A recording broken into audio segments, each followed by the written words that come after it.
Alright, YouTube. A little update on the Leatherman Wave. I was talking good about it the other day, and I was at work trying to fix something on the truck, and I broke the tips off. So, just so you know, it's not the strongest tips in the world. That's what she said. So yeah, Leatherman Wave. Got the tips busted. Both of them.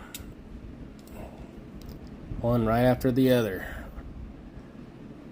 Let me know what you think. And we'll see you guys later with another video. Thanks.